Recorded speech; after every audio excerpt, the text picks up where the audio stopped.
helping us out with a final clue for tonight's mystery guest. Yes, the show is Skippy the Bush Kangaroo.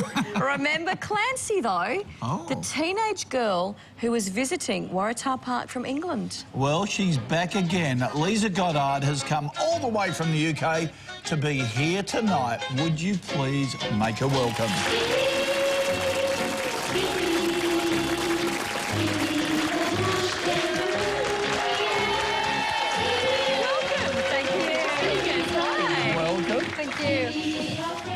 Now, tell us how a young English girl came to get such a starring role in such a classic Aussie drama. Well, I'm not really sure. My father came out here in '65 to be head of drama at the ABC, and we came out, the family came out as well.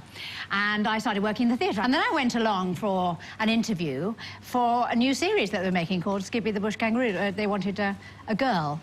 And much to my amazement, I got it. But, I mean, I was a classical actress at the time. Oh, you're so cute back then. You are now, too. It was the late 60s. Skippy bounded into our living room.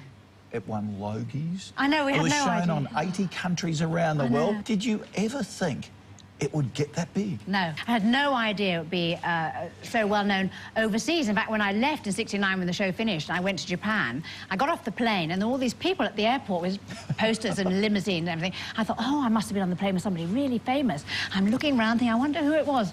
And it was me. And it was incredible. It was the most extraordinary thing. Skippy was also the most extraordinary thing, because Clancy was always getting into trouble. Yes, and, yes. You know, always. Did it ever cease to amaze you how smart Skippy was? Skippy was so smart. I mean, Clancy was rescued. Clancy was really stupid. I mean, she got her foot caught in a rock and the waves, water was coming over her head, and Skippy went and got a reed so that she could breathe until... That was a classic. That was fantastic. That was a so she could then go back to the homestead and get Matt to come and rescue her. Oh, always getting in several trouble. Go and get help, Skip. I think was one of my main lines, actually. Was one kangaroo really that smart? No. And I don't know if you say, but you can't train a kangaroo. And in fact, most of them were wallabies, because, of course, the kangaroos grew too big, so we had a lot of wallabies. Most of them, we had how about many? 20. But she was a sheep? Well, some of them were she's. And occasionally there are shots, so you notice probably at the beginning where Skippy is bounding along the horizon, it's patently not a she. Patently not. But mostly they were completely untrained, and it required a prop man. So you had Skippy here doing a scene with Skippy, and there'd be a prop man lying on the floor holding onto the tail. And they also weren't house trained either, so the whole set was covered in kangaroo wee and poop. Oh, goodness me. Now, I'm just thinking you're now going to say they don't go... No, they don't. No, kangaroos make a noise. They go, which of course is not a very attractive. Which is not a terribly attractive noise, you know. So in fact, it was a brilliant sound engineer who thought up. I think I need therapy all of this. You've just destroyed every myth about Skippy that I ever learnt. Waratah Park, though, was fictitious. I understand, though, that you've just visited this week for the first time. In 37 years. It's absolutely incredible. It hasn't changed at all. Well, let's take a look at your skip down memory lane. Right.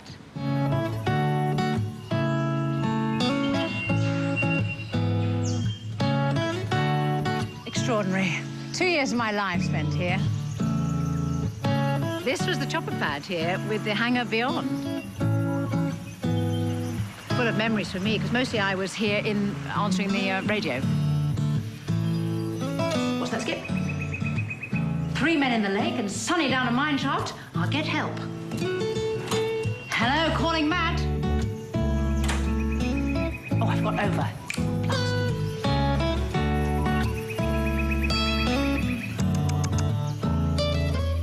Sweetheart.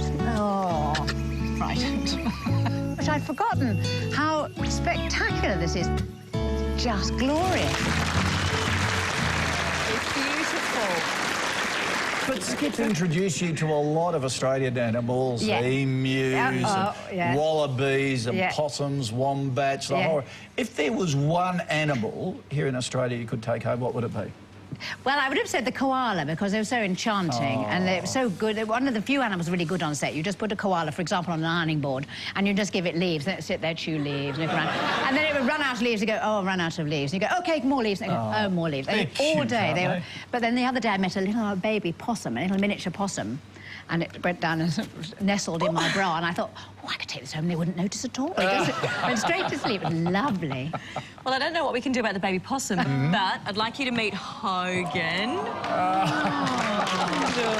Because, of course, Clancy was always cuddling koalas. And this is Kate, Hogan's handler. Hello, Kate. Hello, Hogan. Isn't he beautiful? Oh. There, see, eating leaves, perfectly happy. Just give them leaves. Lisa, thank you for coming out. Oh, it's been a great pleasure. Thank you. It's very nice to meet you. Hogan. Ladies and gentlemen, would you thank Liza Goddard? See you soon. We'll see you on Sunrise.